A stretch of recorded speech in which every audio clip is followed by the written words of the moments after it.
اور تمہیں مدینے کی گلی کا واقعہ سنا۔ ایک عورت ہے، مسجد نبوی میں نماز پڑھنے جاتی ہے۔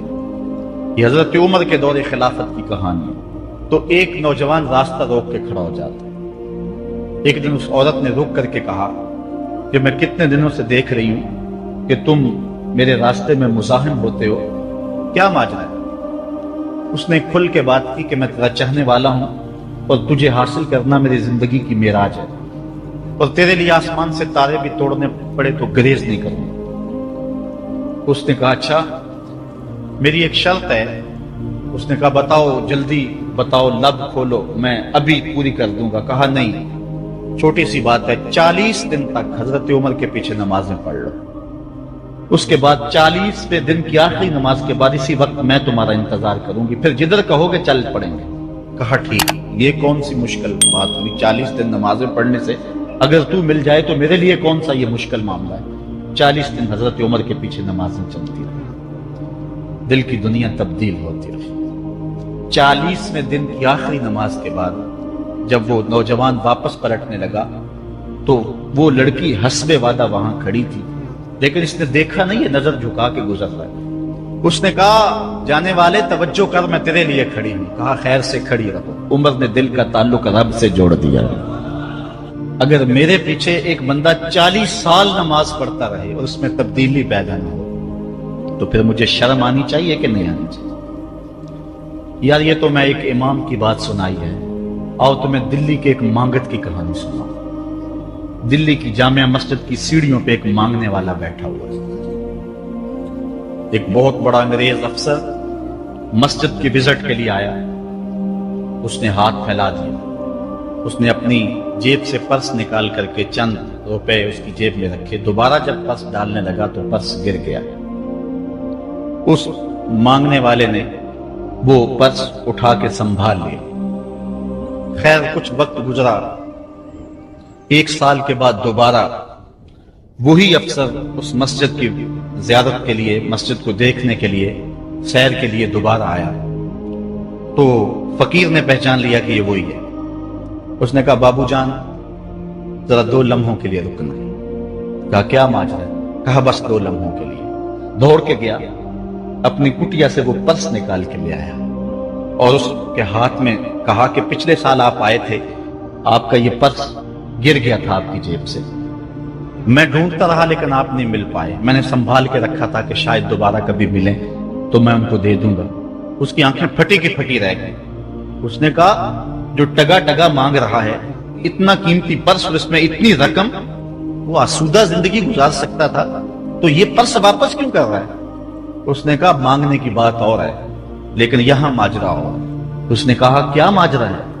اس نے کہا کہ اگر تیرا پرس میں سنبھال لیتا، رکھ لیتا، کام آ جاتا، 4 دن کی زندگی عیش سے گزر جاتی، لیکن مسئلہ یہ نہیں ہے۔ مسئلہ یہ ہے تو عیسائی ہے اور میں حضور کا غلام ہوں۔ کل قیامت کے دن اگر تیرے نبی حضرت عیسیٰ نے میرے نبی کے سامنے شکایت لگا دی کہ آپ کے امتی نے میرے امتی کا پرس چرایا تھا، تو پھر میرے نبی کو تیرے نبی کے سامنے شرمندگی اٹھانی پڑے گی۔ تو میں مانگت ضرور ہوں، بے غیرت نہیں ہوں کہ اپنے نبی کو تیرے نبی کے سامنے شرمندہ کروں۔ یہ تو مانگتوں کی کہانی ہے۔ آج تو بادشاہ لوٹ رہے ہیں، آج تو پیٹ بھاری نہیں رہے ہیں، اور ہم کہتے ہیں ٹکڑے ٹکڑے کر دیں گے۔ یہ زبانی دعوے ہیں، جمع خرچ ہیں۔ ایسا نہیں ہوگا۔ آؤ اپنے اندر تبدیلی پیدا کریں۔ ہم اپنی ماضی کی تاریخ پڑھتے ہیں تو حیرت زدہ ہو جاتے ہیں۔ لوگوں میں کتنی اخلاقی بلندی تھی، آج ہمارے اخلاق لٹ گئے، آج ہمارا کردار نہیں رہا۔ ہم مدینے کی گلی میں پھر دوبارہ چلتے ہیں۔ حضرت عمر رضی اللہ تعالیٰ عنہ کا دربار لگا ہے۔ ایک شخص کو پکڑ کر لوگ لے آتے ہیں، ایک شخص نے ہمارے باپ کو قتل کر دیا۔ حضرت عمر رضی اللہ تعالیٰ عنہ نے پوچھا کیا ماجرا ہے بھائی؟ اس نے کہا جی واقعی میں ان کے باپ کا قاتل ہوں، لیکن میں نے قصداً قتل نہیں کیا۔ ہوا یہ کہ میں ایک مسافر ہوں، جا رہا تھا، راستے کے اندر سبز چراگاہ تھی، میرا اونٹ بھوکا تھا، اس چراگاہ میں داخل ہو گیا۔ اس کے بوڑھے باپ نے پتھر اٹھایا اور میرے اونٹ کو مارا، اس کی آنکھ نکل گئی۔ مجھے بڑا غصہ آیا، میں نے وہی پتھر اٹھا کر اس کے باپ کو دے مارا، لیکن وہ ایسے ٹکانے پہ لگا کہ اس کا باپ فوراً فوت ہو گیا۔ میرا قصد اور ارادہ نہیں تھا، لیکن